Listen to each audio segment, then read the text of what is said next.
All right, we are live. There's no crying in fantasy. I am your host, Scrap. This is Sean. Sean, say hello to the people. What up? What up? I know everybody knows who I am. The famous Saints fan. Always got my Saints gear on, representing. You know, uh, I'm not drafting all Saints in fantasy. I'm not that type of fan, but there's a few Saints I might target in fantasy. We'll see. So you're not a homer, Sean? They say I'm a homer, but the truth is, I'm just telling the truth. That's the truth. You know what I'm saying? I feel Uh, you. I feel you. right. So There's some Eagles players that I'm targeting too, so we'll get into that. for sure, the Eagles got a lot of good talent, to look at, and that's definitely something to get into for sure. Yes, sir. Yes, sir. So let's go. Let's get started. This is season 2023, episode 1. So We're just getting started and getting warmed up. We're going to go ahead and give you some players that we're looking at. We know that the drafts are pretty much done, but we'll help you with week 1 as well. So let's go ahead and get started. yeah, I mean, I'd say let's go right out the gate and name our breakout players. Um, as far as breaking out, I have a few in mind. I actually have a top 5 list. You Okay. know, I got 5. In order: Okay. Jordan Addison, Miles Sanders, Javonte Williams, Bryce Young, and Jawan Johnson. There's a Saint right there for you. Okay. Uh, but Jordan Addison, that's who I want to really cover for the Vikings. First round pick out of USC, also played for Pittsburgh, where he lit it up in Pittsburgh. Was really dominant with Kenny Pickett, who's the quarterback with the Steelers right now. Yep. Uh, you're looking at a guy who, you have your Devontae Smiths of the world, your T. Higgins of the world, Jalen Waddle. You're looking at wide receiver 2 elite territory with him. And, if you look at Adam Thielen, he was wide receiver 2 with the Vikings for many years behind Justin Jefferson. Before that, it was Stephon Diggs. You know, Adam Thielen had 17% of the target share, which was second on the team. Yep. I think TJ Hawkinson was third. It was a big drop off. Uh, so the Vikings drafted Jordan Addison to obviously be the replacement for Adam Thielen. And I think you're getting fresher legs because Thielen was 33 years old. So you might get a younger version of Adam Thielen. And I think that's a huge plus. And like I said, if you go back to his Pitt days, not so much USC, to his Pitt days, that guy was burning everybody. So, like I said, a potential 17% target share is what I'm looking at. No more Dalvin Cook. You know, can Alexander Madison be a dual purpose running back? No, I don't think so. You're looking at more of a rusher, Right. I don't know. I don't know how much he's going to be using the passing game. So that leaves more target shares, in the passing game for Addison. So we'll see how that goes. I don't know. What's some of your breakout players? Yeah, so I'm going to start with one that I think is going to be pretty productive this season, and that's Drake London. Um, I like Drake London a lot this season. I think second-year player, he's coming into his own in that offense. I think you're going to see an uptick in targets with them going a full year with Desmond Ritter. You're going to see a difference in the offense, and he's the number one option. And I know a lot of people were kind of like, poo-pooing Drake London a little bit after last season, but I think you got to give him another chance. I think this is a breakout year for him. And then I'm going to go, this is kind of like a sleeper, but I think with the situation that we're in now, I think it's more of a breakout territory, and that's Devin A-Chain. I think A-Chain is going to be the man in that backfield. I think it's going to take some time. You're going to see Mostert start out. But this Jeff Wilson news gives me pause. We don't know what he's going to look like when he comes back. I think it's A-Chain's backfield to take over at some point. And I think he has all the tools and the skill sets to be able to run wild in that backfield as well. Yeah, I love that sleeper pick because The Dolphins, they might be in the Jonathan Taylor market, but for now, they might have to roll with A Chain. So Right. I like that sleeper pick. As far as a sleeper pick, um, a lot of people aren't talking about Miles Sanders, you know? I was going to And ask you about that. I want to know more about the Miles Sanders because I'm not in on Miles Sanders this season. you're not in on Miles Sanders. Well, for one, who's his competition? Chuba Herbert? Nah. You know, uh, Blackshear. No, none of those guys are enticing enough to me to pose a threat to Miles Sanders. Uh, he was RB15 in PPR. I think he was number 10 in standard leagues. So that puts him right in the middle for half PPR. I think he has top 7 running back potential.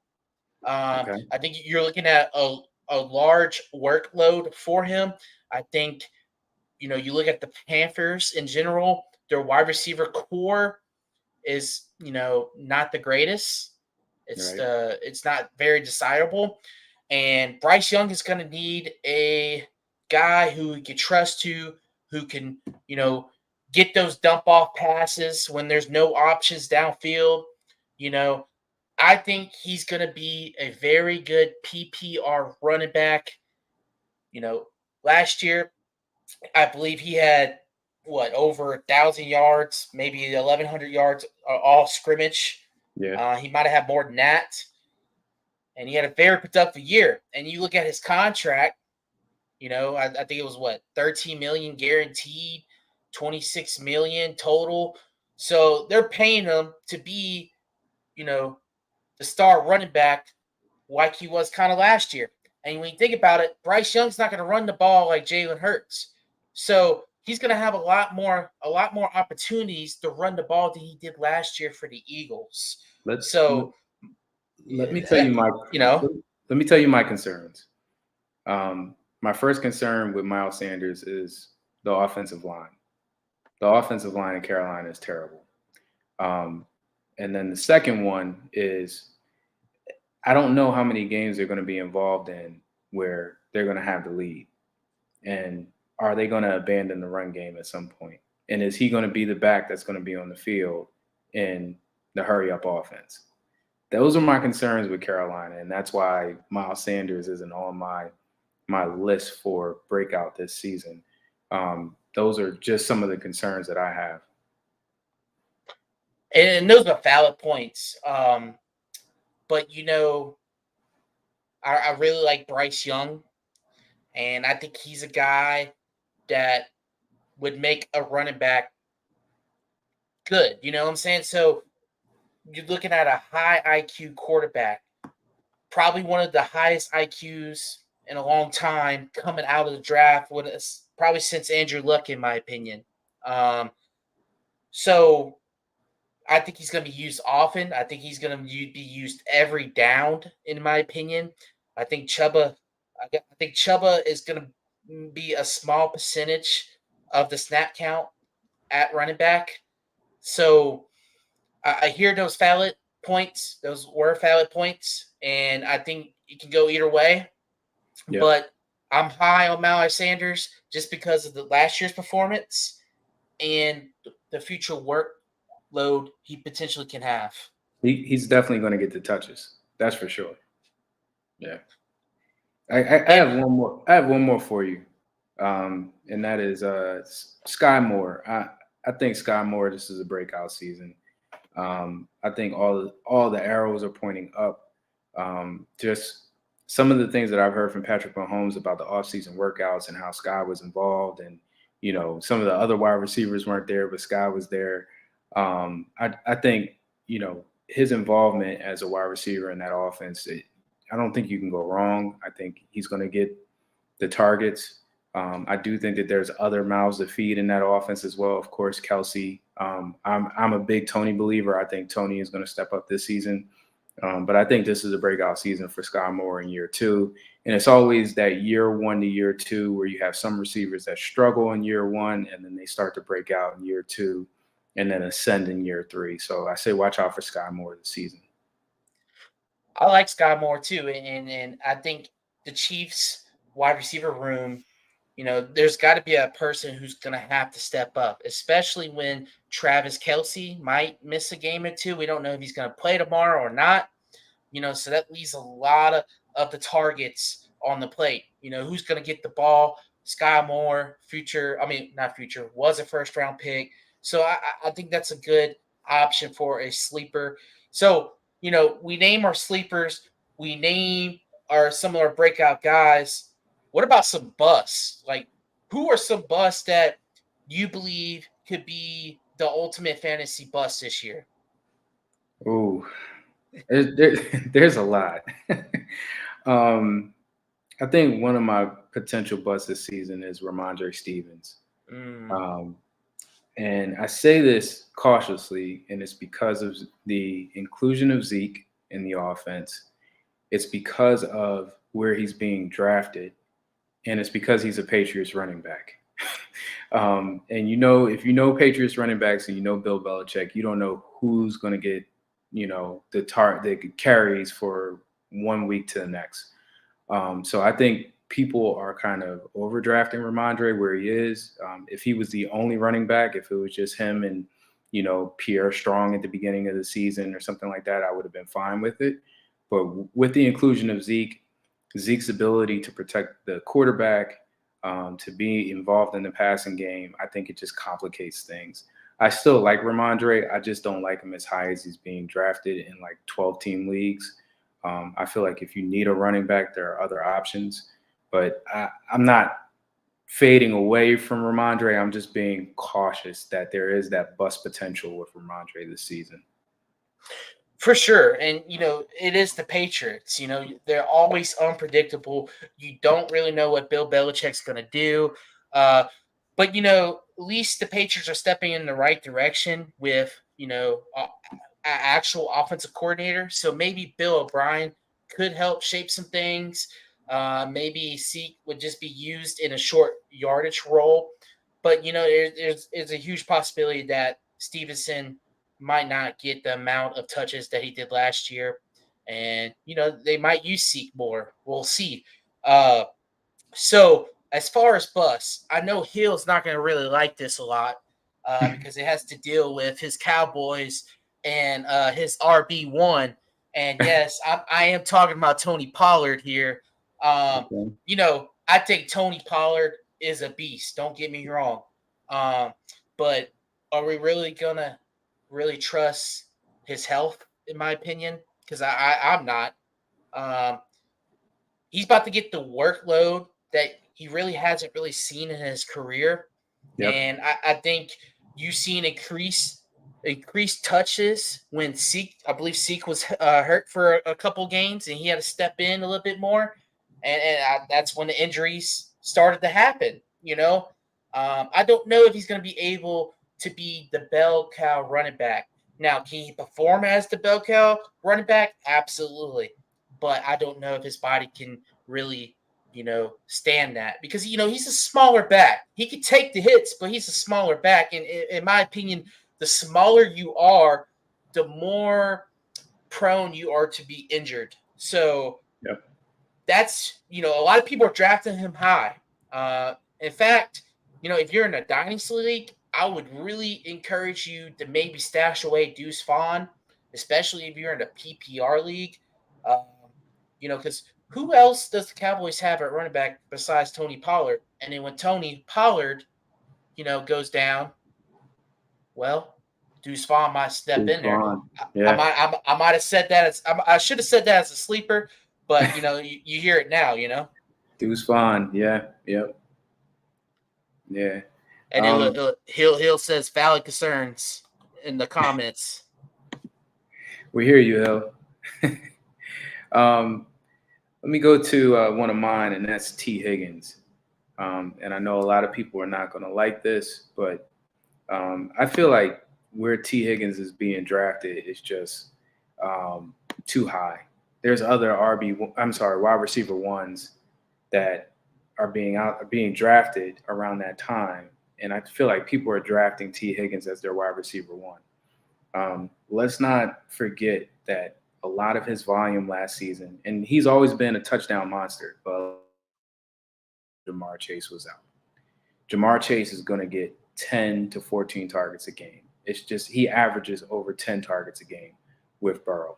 And I feel like where people are drafting T. Higgins, they're drafting him as a potential wide receiver one, and that has red flags all over it to me. I feel like there's other wide receivers that you can get that can give you better value for where people are drafting T. Higgins. I think his ADP right now is almost in the late third to like early fourth round. There's so many other options there. Yeah, honestly, I agree. The guy was only a wide receiver 18 in PPR last year. So, I mean, when Jalen Waddle was wide receiver 8. So, I mean, I do think he is overrated to to a certain extent. But where he's not overrated, in my opinion, is if Jamar Chase happens to be injured and T. Higgins now takes over that wide receiver one load. Is that something you gamble on? I don't know. Like you said, I'm not picking the guy where you said his ADP was. I'm probably waiting fifth round or later to draft Yeah. him. So, I mean, I do agree he could be a bust if Jamar Chase stays healthy all year. And not to mention, you still got Tyler Boyd, Oliable, and then you got my boy Charlie Jones out of Purdue, which was a third round pick. So, and you also got the kid out of Princeton. I don't even know how to pronounce his name, but I'm not too sure if he made the squad or not. But they got guys that's coming up, and we'll see what happens there. Another bust, and this is probably my last bust. Lamar Jackson, and for valid reasons, and I know these are kind of obvious valid reasons. And excuse me, I'm this is how I'll tune in on fantasy football. I'm drafting right now as we speak, but it's a pretty valid reason. Is the guy can't stay healthy? New offensive coordinator for the first time in his career, so professional career that is. So I'm not too sure how he's going to be in a more, I would say, probably more of a passing role than he was ever before when he was under Greg Roman, who liked to run him a lot. And honestly, that's what he does best is running the ball, design runs, and then they play the pass off of that. I don't know how Todd Monken is going to really change that offense, how much he's going to change that offense, and how it's going to affect them. I do like their wide receivers, but it's going to involve a lot more of an efficient passing for Lamar Jackson, and that's something I think that we haven't seen on a certain amount of throws, because you got to realize he's only completed a certain amount of passes, in a consistent rate. So that's something to worry about. The same thing to worry about Tony Pollard getting more workload. It's the same worries I have with Lamar Jackson getting more of a passing workload. Yep. I'm not saying he's a bad passer. I actually think he's actually an underrated passer. I'm just saying we've never seen him pass over a certain amount per game. I actually like Lamar this season, but I completely understand your concerns. And, drafting Lamar, I have him in one league. It does scare me as well if they do try to convert him into a passer instead of a runner, or they try to convert the offense from a run first offense into a pass first offense. And that leads me into my next sleeper, who is Mark Andrews. I'm going with the tight end. Mark Andrews commands a heavy target share in that offense. You look at the changes that they made, bringing in Odell, the addition of Zay Flowers. They still have Rashad Bateman there. They still have the running backs. How involved is Mark Andrews going to be? And he's being drafted as a top 3 tight end this season. Yep, I just drafted him in the third round. Right. That concerns me. And then you factor in the injury history. The back issues last season. Is he going to stay healthy for a full season? I'm hoping that maybe if they take away some of the targets, he will be able to get through a full season healthy. And then there's the other sleeper on that offense, which is Isaiah Likely. How involved is Isaiah Likely going to be Are they going to be running 2 tight end sets? There's so many unknowns in that offense where if you're drafting Mark Andrews, like you said, in round 3 as a top 3 tight end, are you going to get that production that you're expecting when you go high on a tight end in fantasy? No, those are valid points. Because I say likely is a guy who I like a lot, and you know, let's face it, Andrews, has been with the team for a long time, and I still think he's got many years left in him.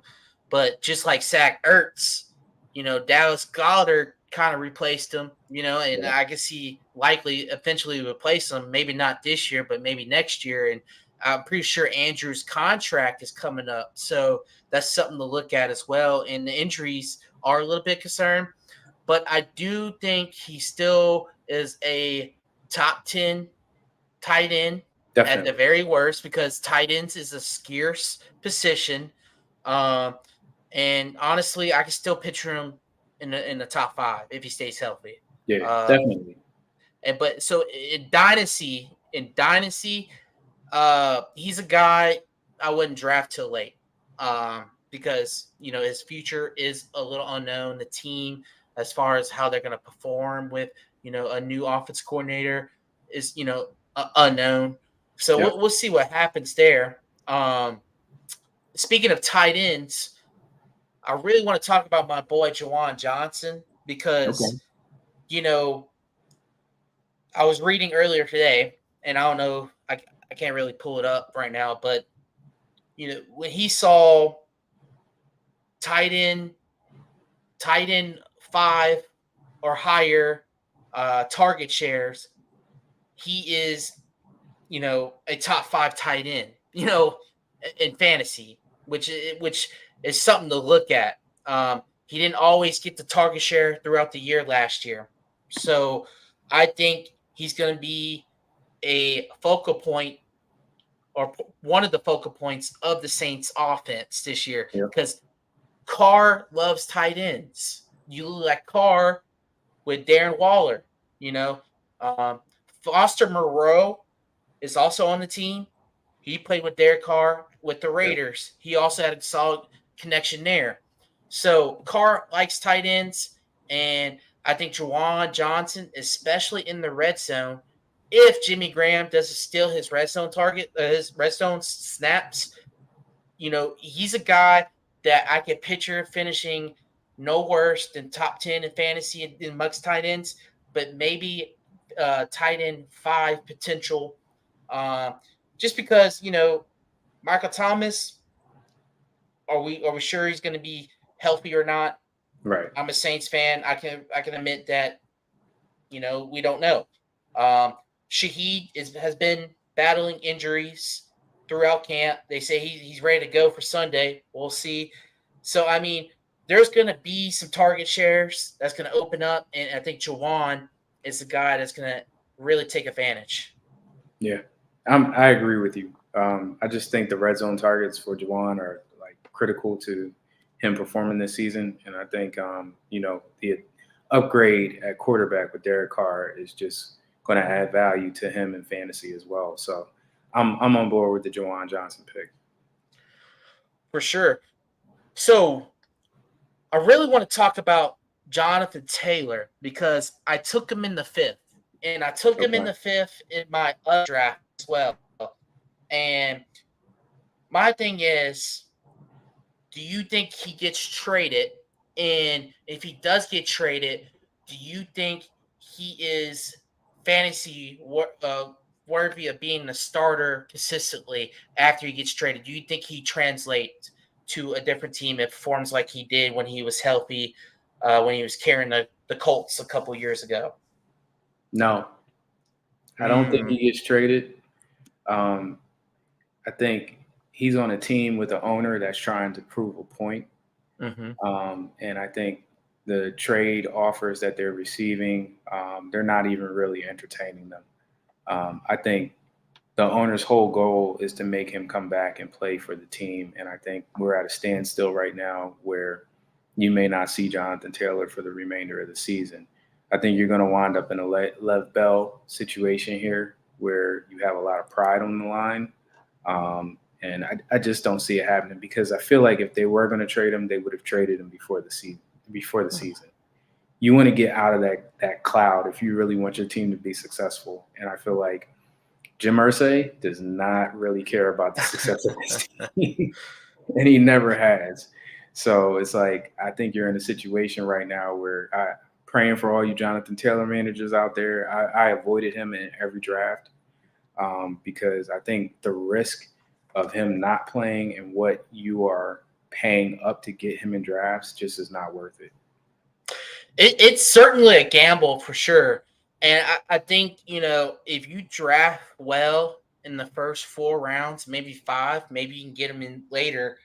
I think it's worth the risk if you draft it well before you get to pick Jonathan Taylor, because I think once he figures out the situation, if he comes back or not, but if he comes back, I, I think he's going to, produce. He might not be the top running back like he was 2 years ago, but I certainly think he'd still be a top 5 running back. I think he's in a similar situation like Christian McCaffrey was last year, except Christian McCaffrey actually played until week 6, and he got Yeah. traded to the Niners.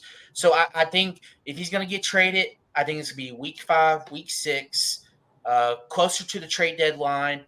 I don't think he lasts with the Colts if he sits out past the trade deadline, and I think he'll. That's what I'm banking on.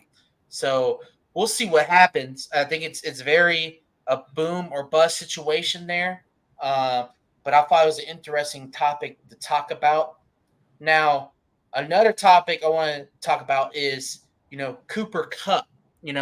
Is he a guy still worthy of a first or even a second round pick this year?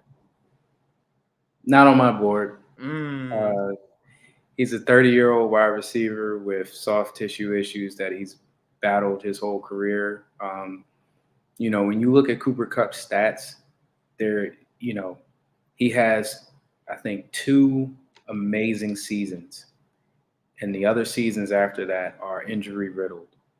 Um, that is not a person that I want to risk a number one or first round pick or a second round pick on anymore. I'm off the Cooper Kupp bandwagon. I think that there's so many other options that you can get in the first round. I'll give you an example. So I had pick 6 in one draft, and Cooper Kupp fell down to me. I completely avoided him. I went with Tyreek Hill. It's like if I knew that this guy was going to be healthy and for a whole season, I would 100% go and get Cooper Kupp. And I used to play that game where, like, if he was injured one season, I would think, okay, he's going to be healthy the next season, and I would get him. Nope. But I can't play that game anymore now that he's over 30. I think that there's other options in that Rams offense that I want to talk about that you can target and get good value for later in your draft. Right, and I think we talked about it earlier this week. Say his name. Say his name. Our boy Puka out of BYU. Puka Nacua. Yeah. Nacua. Is that Nacua? Nacua. Yeah. Wow. Okay. Out of BYU, I think he was a 5th round pick. The reports out there, he's lighting up training camp preseason, and you're looking at possible wide receiver 2, maybe wide receiver 1 upside if Kupp is out. Because really, are we really going to trust Van Jefferson? No. I mean, I have him in my dynasty league, so I'm waiting to see how it plays out. And I definitely took a flyer on him later in the rounds. But I agree with everything you said about Kupp, because it reminds me of Michael Thomas, the same exact situation. Offensive player of the year, and then he goes completely, injured year after year after year, never the same. When he plays, it's great, but Yeah. he's just never on the field. You've seen it with Odell Beckham. Is he a guy you take a flyer on? Maybe late, like 9th, 10th, 11th round, sure. But, you want to avoid injured, riddled wide receivers. Because honestly, like when you think about it, why aren't wide receivers being talked enough like running backs are? Because it seems like nowadays wide receivers, you know, are getting injured just as much as running backs. Yep. So you kind of had in fantasy, you kind of have to treat wide receivers kind of like running backs. They have a certain shelf life at a certain level. 30 years So old. 30, 30 years old. yeah, Yeah, 30 years old. Yeah. right. So hopefully our Can boy Puka breaks can I out. talk can I talk about Puka for 1 second? Go ahead. Go ahead. So the way that they use Puka, or the way that he was used in college, is the same way that they were using Robert Woods before Robert Woods was shipped out. That's the jet sweep, short routes, intermediate routes. I think you're going to see a lot of that with Puka this season. And I think that's why McVay, you're seeing him talk so much about Puka and the usage that he's going to get. I know that people are like, oh, Van Jefferson, but we haven't seen Van Jefferson do it yet, in the NFL. So I don't know why people are putting their trust into Van Jefferson when you can put your trust into a guy who McVay is likely going to scheme for and who he's been talking about. And you've seen it in the preseason, you've seen it in some of the camp videos, just the way that they're using him. Tutu Atwell, you're not seeing. I don't think Tutu Atwell is anything to be worried about. And then Ben Skoranek is. They thought Ben Skoranek was going to be the Puka Nacua, but he's not that. So I would put my faith in Puka Nacua before I would put it in anybody else on that Rams offense right now. For sure. And those are all valid points. And, that's definitely a guy you want to target. As far as rookie wide receivers, I already mentioned Jordan Addison. I think he might be rookie wide receiver one. But I mentioned Charlie Jones earlier, and third round pick out of Purdue. And I don't know if you watched his tape out of Purdue, but it was ridiculous. Same thing with O'Connell from the quarterback for Purdue that plays for the Raiders now. They both look pretty well. But he is going to be a guy that's going to replace Tyler Boyd in a year or two in the slot. And I think he's going to have huge upside there. I think he's definitely a stash player. Another rookie wide receiver. Is there any other rookie wide receivers you can think of right now that to keep an eye on? There's one that I'm keeping my eye on, and it's specifically because of, I think, opportunity, and that's Jonathan Michie. I think Jonathan Michie is going to have a pretty good year. I wouldn't if you're in Dynasty or if you're in Keeper League, I would say look for Jonathan Michie in your late rounds. He's not somebody that I'm starting out the gate. He's not somebody that I'm probably going to start, within the first couple of weeks, especially coming back off of, the issues that he's had with his health. Right. But I think they're going to ease him in. But I think he could potentially be the best wide receiver out of that group in Houston. Right, because it's just him and Tate Dell, Right. and I think he's going to have a lot of opportunity. I really did like him out of Alabama. I think he might have been better than some of the other Alabama wide receivers that have came out previously. Now, I thought you were going to say Jonathan Mingo. That's who I really thought you were going to say because I completely forgot about him for a second. And you're looking at wide receiver one for the Panthers, in my opinion. It's not going to be Adam Thielen. It's not going to be Chenault. It's not going to be DJ Chark. I highly believe it's going to be Jonathan Mingo, and I think he's already built a rapport with Bryce Young, and I think that's definitely a rookie wide receiver to definitely keep tabs on. I don't think you necessarily have to draft him high. Hell, you might, depending on some leagues, you might be able to get him off the waiver wire. You never know. That's another name. As if you want a deep sleeper, as far as deep wide receiver, rookie wide receiver, and I'm not just saying this because I'm a Saints fan, but A.T. Perry, he looked good. That's really deep. It's real deep, real deep. He looked good, and in my honest opinion, I think he's gonna eventually replace Michael Thomas because you look at how Michael Thomas plays, you look at how A.T. Perry plays. You look at how Marcus Colston played before Michael Thomas, and all three had similar traits: physical wide receiver, uh, can fight for the ball in short yardage, can run a slant really well. Stuff of that nature. You know, it's a tradition here in New Orleans with those type of wide receivers. So that's a deep sleeper to keep an eye on. As far as that, I can't really think of any other rookie wide Yeah, receivers. we Um, got a comment in the chat. It was mhm, JSN. I think a lot of people know about JSN, and I mhm. think my only concern with JSN for this season is the wide receivers that he has to compete with. You know, Tyler Lockett and DK Metcalf, Right. and then coming back from the injury as well. So I feel like JSN is a good pick, but I just don't know how valuable he's going to be until later in the season. And are you willing to ride with him on your bench for that long? Right. I mean, if you have a couple IR spots, I think he's worth a pickup and then throw him on your IR if he's inactive. Uh, I think he's a great talent. I think, looking back, he might have been better than Garrett Wilson, Olave when he was what, true freshman. And I know that's a lot to say, uh, but I think his health is a concern. He hasn't played for a year, Yep. so that's a huge concern. I think in dynasty league, it's worth a eighth, ninth round pick. But if you're just in a regular league, I'm not drafting him till real late, and I might I just wait on the waiver wire for him.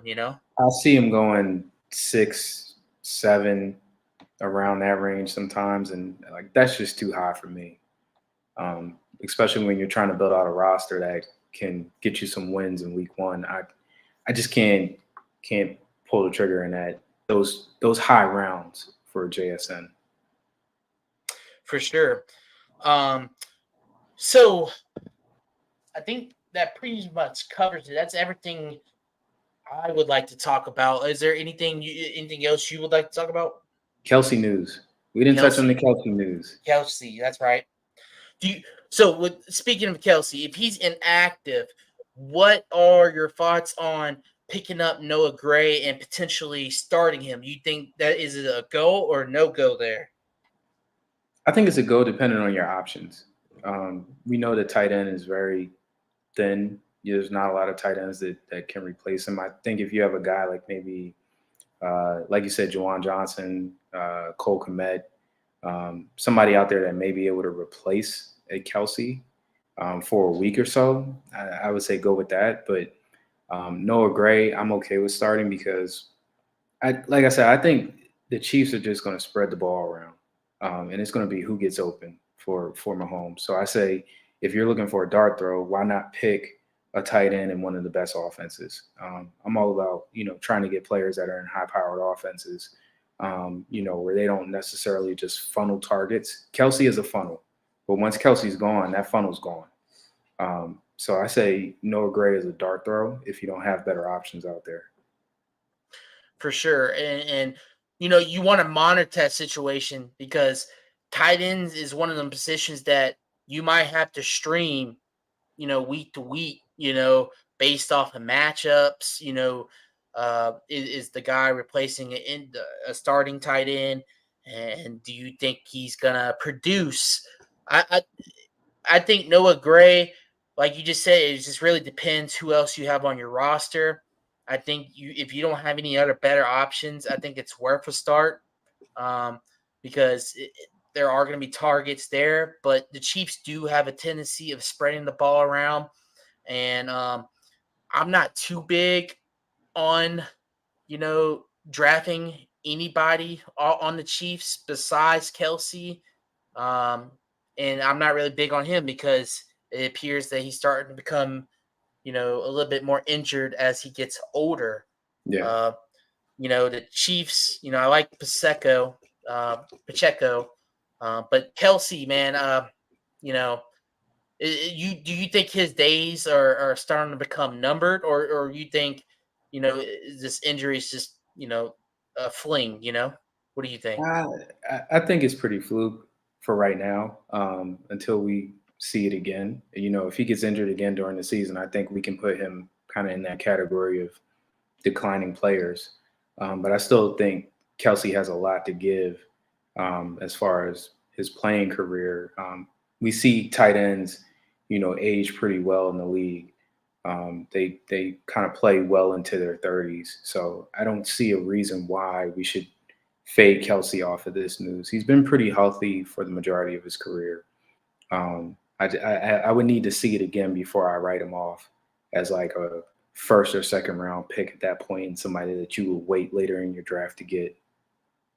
For sure, because he's been tight end one for many, many years. So um, it's definitely a situation to monitor because I believe he's what 35, 34 now. And if you're in a 33. dynasty, 33. So if you're in a dynasty, you may want to start looking for his replacement at tight end in the near future.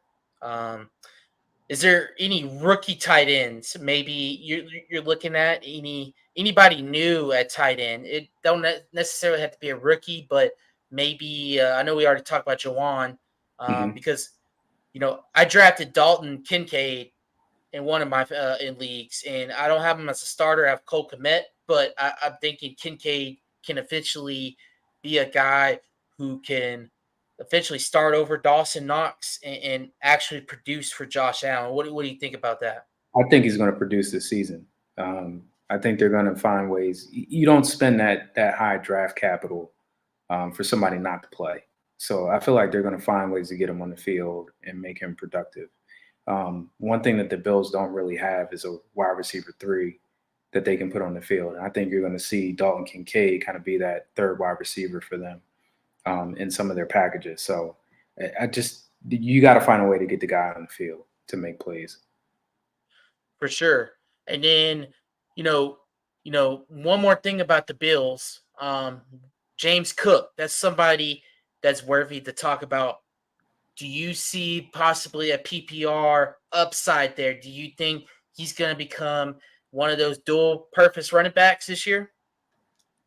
No. He says No, no. No, wow. I don't like running backs with Josh Allen.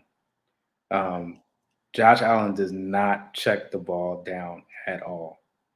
And I don't see why putting a different running back on the field would change that outcome. He had Devin Singletary, and I thought Devin Singletary was a great pass catching back.